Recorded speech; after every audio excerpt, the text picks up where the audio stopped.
Jerome Powell just spent about an hour addressing the public about the economy. Let me tell you exactly what happened. There were three main takeaways from listening to about this hour-long broadcast by the Federal Reserve on the current state of our economy.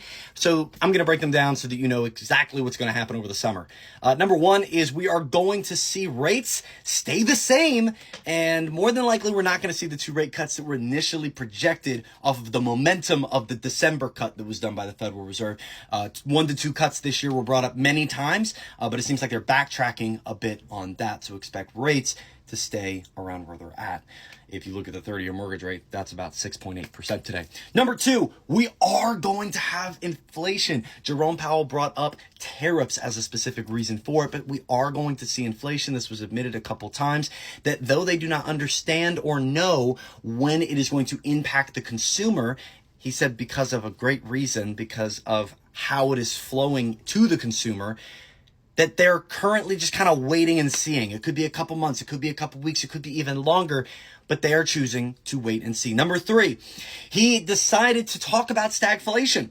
He brought up stagflation. This is a doomsday scenario for the economy, and it hasn't been talked about very much. Today, it was addressed pretty blatantly in his initial sentiment, his initial comments, bringing up what happens when his dual mandate, his two mandates, are coming in contention of each other. Two mandates being they keep employment at maximum capacity, they keep low unemployment, and they keep prices stable for you and I, they keep inflation low.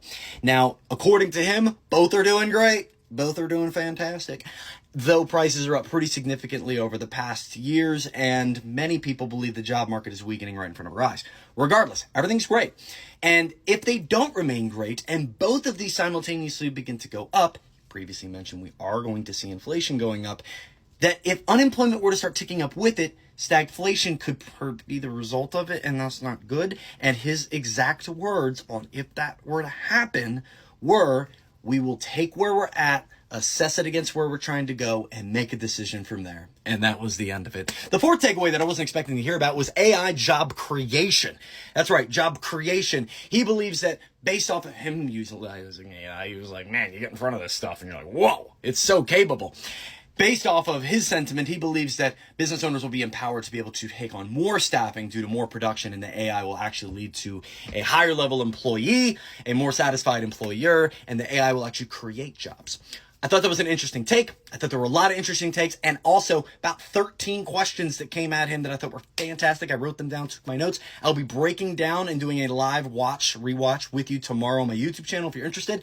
Otherwise, those are the three main takeaways that we know are happening. Stagflation is a real risk in the mirror that we're looking at. The wage market, the job market apparently is all good to go, no problems, and we will expect to see inflation in the future, and mainly due to tariffs.